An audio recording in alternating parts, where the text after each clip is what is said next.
اب دو رکوع آ رہے ہیں انفاق فی سبیل اللہ پر، اور یہ قرآن مجید کا ذروۂ سلام ہے انفاق کے موضوع پر۔ لیکن ان کو پڑھنے سے پہلے نوٹ کر لیجئے کہ اللہ کی رضا جوئی کے لیے اپنا مال خرچ کرنا جو ہے، اس کے لیے دین میں کئی اصطلاحات ہیں۔ کھانا کھلانا، یطعمون الطعام علی حبہ مسکینا ویتیما واسیرا، آت المال علی حبہ ذوی القربى والیتامى، ایتاء مال، اعطاء، پھر اس سے آگے آتا ہے صدقہ، زکوٰۃ، انفاق، قرض حسنہ۔ یہ 5-6 ٹرمز ہیں، لیکن ان ٹرمز کے اندر ایک تقسیم ذہن میں رکھیے کہ دو مدیں ہیں بڑی بڑی اللہ تعالیٰ کی رضا جوئی کے لیے مال خرچ کرنے کی۔ ایک مد ہے غرباء، یتامى، مساکین، محتاج، بیوائیں، ان کے لیے، یعنی ابنائے نو میں سے، یہ آپ کے معاشرے کے اجزاء ہیں، آپ کے بھائی بند ہیں، آپ کے رشتہ دار ہیں، آپ کے اعزاء و اقرباء ہیں، ان کے لیے خرچ کرنا۔ تو یہ بھی اللہ کو بہت پسند ہے، اس کا اجر ملے گا۔ یہ بھی گویا کہ اللہ تعالیٰ ہی کے لیے آپ نے خرچ کیا۔ ایک عین اللہ کے دین کے لیے خرچ کرنا، انفاق کا لفظ اس کے لیے ہے، اور قرض حسنہ اس کے لیے۔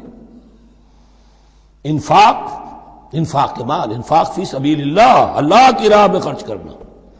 اللہ کے دین کی دعوت کو عام کرنا، اللہ کی کتاب کے پیغام کو عام کرنا، اللہ کے دین کی دعوت کو اس طرح ابھارنا کہ باطل کے ساتھ زور آزمائی کرنے والی ایک طاقت پیدا ہو جائے، ایک جماعت وجود میں آئے، ان کے لیے اساد و سامان فراہم کیا کرنا تاکہ دین کے غلبے کی ہر مرحلے کے جو تقاضے اور ضرورتیں ہیں وہ پوری ہو سکیں۔ تو جو اس کام میں صرف ہوگا وہ ہے انفاق فی سبیل اللہ، یا اللہ کے ذمے قرض حسنہ۔ تو یہاں اصل میں اس کی بات ہو رہی ہے، انفاق کی۔ مثل الذین ینفقون اموالہم فی سبیل اللہ ہے، مثال ان کی جو اپنے مال خرچ کرتے ہیں اللہ کی راہ میں۔ عام طور پر یہ فی سبیل اللہ جو ہے وہ سبیل پانی کی بنا دی، وہ بھی سبیل ہے، ٹھیک ہے، وہ بھی سبیل تو ہے، نیکی کا وہ بھی راستہ ہے، سبیل اللہ ہے، لیکن یہ کہ فی سبیل اللہ خرچ جو ہے اس کا بالکل مفہوم اور ہے۔ وہ صدقہ ہے، خیرات ہے، زکوٰۃ بھی اصلاً جو ہے وہ غریبوں کا حق ہے، لیکن اس میں بھی ایک مد سبیل اللہ کی رکھی ہوئی ہے۔ اگر تو آپ کے قریب اعزاء و اقارب ہیں، غرباء ہیں، تو ان کا حق فائق ہے، پہلے ان کو دیجیے، ورنہ پھر یہ ہے کہ اس میں سے جو بھی ہے وہ دین کے کام کے لیے۔ جب دین یتیمی کی حالت کو آ گیا ہو تو سب سے بڑا یتیم تو دین ہے، آج کے وقت سب سے بڑا یتیم دین ہے۔ بہرحال فی سبیل اللہ انفاق۔ مثل الذین ینفقون اموالہم فی سبیل اللہ کمثل حبۃ انبتت 7 سنابل فی کل سنبلۃ 100 حبہ، مثال ان کی جو اللہ کی راہ میں خرچ کرتے ہیں اللہ کے دین کے لیے، ایسے ہے جیسے ایک دانہ کہ اس سے 7 سنبلیں پیدا ہوئیں، 7 خوشیں، 7 بالیاں، یہ 7 سٹے۔ باجرے کا سٹا ہوگا، کتنے دانے ہوتے ہیں اس میں؟ مکئی کا سٹا ہے، اس میں کتنے دانے ہیں؟ فی کل سنبلۃ 100 حبہ، اس میں 100 دانے موجود ہیں ہر ایک میں، تو ایک دانے سے 700 دانے وجود میں آ گئے۔ اسی طریقے سے اللہ تعالیٰ جو بھی اس کے دین کے لیے مال خرچ کرے گا اس کے مال میں اضافہ کرے گا، اللہ تعالیٰ ان کو جزا دے گا اور اس کو بڑھاتا رہے گا اپنے ہاں۔ واللہ یضاعف لمن یشاء، اور یہ تو تمہیں تمثیلاً بتایا ہے، اللہ اس سے بھی دگنا کرے گا جس کو چاہے گا، صرف 700 گنا نہیں، اور جتنا چاہے گا بڑھائے گا۔ واللہ واسع علیم، اللہ کے خزانوں میں کوئی کمی نہیں ہے، بڑی وسعت والا ہے اللہ، بہت سمائی والا ہے، اور وہ سب کچھ جاننے والا ہے۔ الذین ینفقون اموالہم فی سبیل اللہ، پھر جو لوگ کہ اپنا مال خرچ کرتے ہیں اللہ کی راہ میں، ثم لا یتبعون ما انفقوا منا ولا اذى، پھر جو کچھ وہ خرچ کرتے ہیں اس کے بعد نہ تو تکلیف پہنچاتے ہیں نہ احسان جتاتے ہیں۔ دیکھیے جی، میں نے اس وقت اتنا چندہ دیا تھا، معلوم ہوا کہ میرا حق جو ہے وہ زیادہ ہے، پھر میری بات مانی جانی چاہیے۔ ہم چندے زیادہ دیتے ہیں تو بات بھی تو ہماری چلنی چاہیے۔ یا اگر کسی جو کارکن کو دیا ہے جو اللہ کے دین کے لیے کام کر رہا ہے، یہ بھی ان 2 رکوعوں کے آخر میں بات واضح ہو جائے گی۔ کوئی شخص اللہ کے دین کے کام میں لگا ہوا، آپ اس کو ساتھ تعاون کر رہے ہیں تاکہ وہ اپنی معاش کے اوپر اپنا وقت نہ لگائے، اپنا پورا وقت جو ہے وہ دین کی خدمت میں لگائے۔ لیکن اب اگر کہیں آپ نے اس کو جتا بھی دیا، اس پر احسان بھی رکھ دیا، کوئی تکلیف دے کلمہ کہہ دیا، تو جو آپ کا اجر و ثواب تھا وہ 0 ہو جائے گا۔ الذین ينفقون اموالهم فی سبیل اللہ ثم لا یتبعون ما انفقوا منا ولا اذى، جو انفاق کرتے ہیں اس کے بعد اس کے پیچھے نہ تو جتلاتے ہیں نہ کوئی اور تکلیف پہنچاتے ہیں، لہم اجرہم عند ربہم ولا خوف علیہم ولا هم یحزنون، ان کا اجر ان کے رب کے پاس محفوظ ہے اور ان کے لیے مغفرت ہے، ولا خوف علیہم ولا هم یحزنون، ان کے اوپر نہ کوئی خوف ہوگا اور نہ کوئی ان کو حزن سے دوچار ہوں گے۔ قول معروف، بھلی بات کہنا، ومغفرہ اور درگزر کرنا، خیر بہتر ہے من صدقۃ اس خیرات سے یتبعها اذی جس کے بعد کہ اذیت پہنچائی جائے۔ کوئی آپ سے فرض کیجئے کوئی ضرورت کے لیے آئی گیا ہے، کسی نے ہاتھ پھیلا دیا ہے، تو آپ اگر آپ نہیں کر سکتے مدد، قول معروف نرمی کے ساتھ جواب دے دیجئے، معذرت کر لیجئے۔ یا یہ ہے کہ اگر کسی سائل نے آپ کے ساتھ درستی کی ہے تو پھر بھی یہ ڈانٹیے نہیں، وَأَمَّا السَّائِلَ فَلَا تَنْهَرْ، پھر بھی یہ ہے کہ مغفرت، معاف کیجئے۔ یہ کہیں بہتر ہے اس سے کہ دے تو دیا، خیر من صدقۃ یتبعها اذی، اس کے بعد اسے دو چار جملے بھی سنوا دیے، کوئی اور سلواتیں بھی سنا دی اسے، تو اس کا کوئی فائدہ نہیں ہوا۔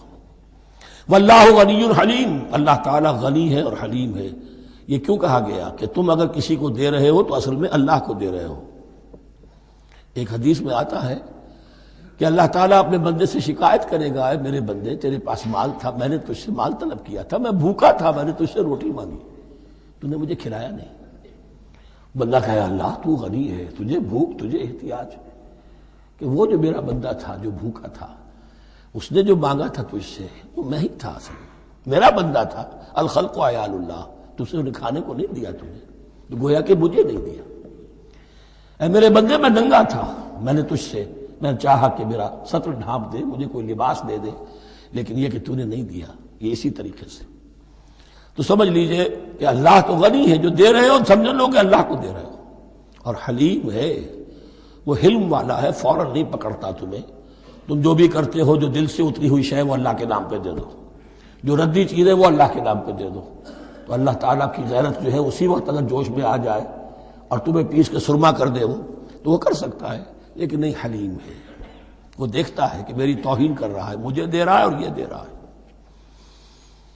یا ایھا الذین آمنوا لا تبطلوا صدقاتکم بالمن والاذی، اہل ایمان اپنے صدقات کو باطل نہ کر لو، نسیہ منسیہ ہو جاتے ہیں، بالمن والاذی، جتلا کر اور کوئی اذیت بخش بات کہہ کر۔ کالذی ينفق مالہ رئاء الناس، ان لوگوں کی طرح، اس شخص کی طرح جو اپنا مال خرچ کرتا ہے لوگوں کو دکھانے کے لیے، دے تو رہا ہے صدقات، چیریٹی ہاؤس، بڑے بڑے ادارے قائم کر دیے ہیں، یہ کہ سب ریاکاری ہے۔ کوئی سرکار دربار میں رسائی کے لیے فاؤنڈیشنز بنے ہوئے، کچھ اپنے وہ ٹیکس بچانے کے لیے، کچھ اور اپنی ناموری، کیونکہ پھر الیکشن بھی لڑنا ہے۔ یہ سارے کام جو ہوتے ہیں اللہ جانتا ہے کس کی کیا نیت ہے۔ لا تبطلوا صدقاتکم بالمن والاذی کالذی ينفق مالہ رئاء الناس ولا یؤمن باللہ والیوم الآخر، جو ریاکاری کر رہا ہے وہ حقیقت میں ایمان نہیں رکھتا اللہ پر اور یوم آخر پر۔ یہ ریا اور یہ ایمان ایک دوسرے کی ضد ہے، جیسا کہ حدیث بار بار سنا چکا ہوں، من صلی یرائی فقد اشرک، ومن صام یرائی فقد اشرک، ومن تصدق یرائی فقد اشرک۔ جس نے دکھاوے کے لیے نماز پڑھی اس نے شرک کیا، جس نے دکھاوے کے لیے روزہ رکھا اس نے شرک کیا، جس نے دکھانے کے لیے لوگوں کو صدقہ خیرات دیا اس نے شرک کیا۔ ولا یؤمن باللہ والیوم الآخر فمثلہ کمثل صفوان علیہ تراب فاصابہ وابل فترکہ صلدا، تو اس کی مثال اس چٹان کی سی ہے، اس پر کوئی تھوڑا سا غبار، کچھ ریت جم گئی تھی، تو اگر کسی چٹان کے اوپر کوئی تھوڑی سی تہ آ گئی ہو مٹی کی، وہاں آپ نے کوئی بیج ڈال دیا، کوئی فصل بھی ہو گئی۔ فاصابہ وابل، اب آیا زوردار ایک بارش کا چھینٹا پڑا، زوردار منہ پڑا، بارش بھی پڑا، فترکہ صلدا، وہ ساری اوپر کی تھوڑی سی تہ تھی، وہ مٹی بھی بہہ گئی اور آپ کی محنت بھی گئی، وہ آپ کا بیج بھی گیا اور آپ کی فصل بھی گئی۔ وہ چٹان جو ہے چٹیل چٹان وہ اندر سے نکل آئی، یعنی سب کچھ گیا۔ ریاکاری میں اس کا مطلب یہ ہے مال بھی دیا اور حاصل کچھ نہ ہوا، بیج بھی گیا، اور اللہ کے ہاں کسی اجر و ثواب کا سوال ہی نہیں۔ لا یقدرون علی شیء مما کسبوا، جو محنت انہوں نے کی تھی، اس تھوڑی سی مٹی جو جم گئی تھی اس میں بھی کچھ ہل چلایا تھا، کچھ بیج ڈالا تھا، اب اس میں کوئی قدرت انہیں حاصل نہیں ہے، سب کچھ گیا۔ واللہ لا یہدی القوم الکافرین، اور اللہ ایسے کافروں کو ہدایت نہیں دیتا، راہ یاب نہیں کرتا۔ وَمَثَلُ الَّذِينَ يُنْفِقُونَ أَمْوَالَهُمْ ابْتِغَاءَ مَرْضَاتِ اللَّهِ، اس کے برعکس وہ لوگ، وہی سائملٹینیس کنٹراسٹ، جب ایک ریاکاری کے خرچ کے لیے وہ ایک مثال دی گئی، تمثیل اور تشبیہ دی گئی، تو اب جو واقعتاً اللہ تعالیٰ کے اجر و ثواب کے لیے خلوص و اخلاص کے ساتھ خرچ کرتا ہے، اس کے لیے بھی مثال۔ وَمَثَلُ الَّذِينَ يُنْفِقُونَ أَمْوَالَهُمْ ابْتِغَاءَ مَرْضَاتِ اللَّهِ، اور مثال ان لوگوں کی جو خرچ کرتے ہیں اپنے مال اللہ کی رضا جوئی کے لیے، خوشی حاصل کرنے کے لیے، وَتَثْبِيتًا مِّنْ أَنفُسِهِمْ، اور اپنے عزم کی پختگی کے ساتھ، اپنے نفس کی پختگی کے ساتھ۔ کمثل جنت، ان کی مثال اس باغ کی ہے، بربوۃ، جو ذرا بلندی پر ہے، باغ ہے، جیسا کہ میں نے عرض کیا نیچرل باغ کا یہی تصور ہوتا تھا، ذرا اونچائی پر جو ہے پلانٹیشن ہے، ندی بہ رہی ہے کوئی دامن میں، جس سے خود بخود اس کو اریگیشن ہو رہی ہے۔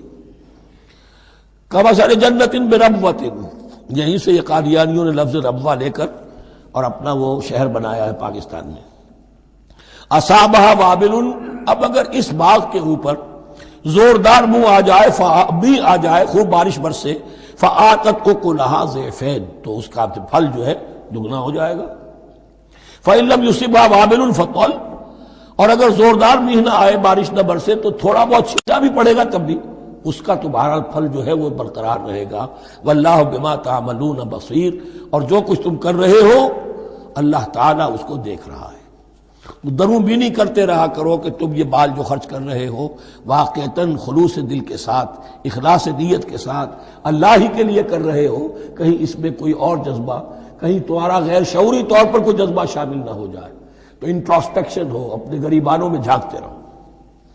ایود احدکم ان تکون لہ جنۃ من نخیل وعناب تجری من تحتہا الانہار، کیا تم میں سے کوئی شخص پسند کرے گا کہ اس کا ایک باغ ہو اور کھجور کا درخت ہو اس میں، اور انگور کی بیلیں بھی ہوں،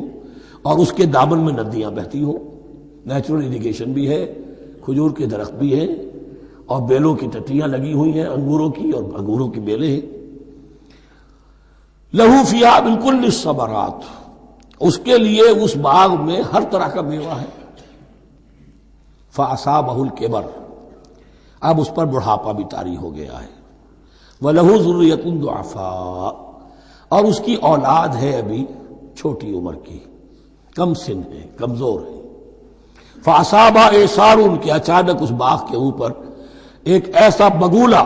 ایک ایسی آندھی آئی جس میں آگ ہے، فِيهِ نَارٌ، کوئی ایسا آگ بھری آندھی آئی۔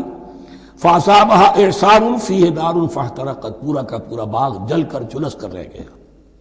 کذالک یبین اللہ لکم الآیات لعلکم تتفکرون، اس طرح اللہ تعالیٰ تمہارے لیے اپنی آیات کو واضح کرتا ہے تاکہ تم تفکر کرو۔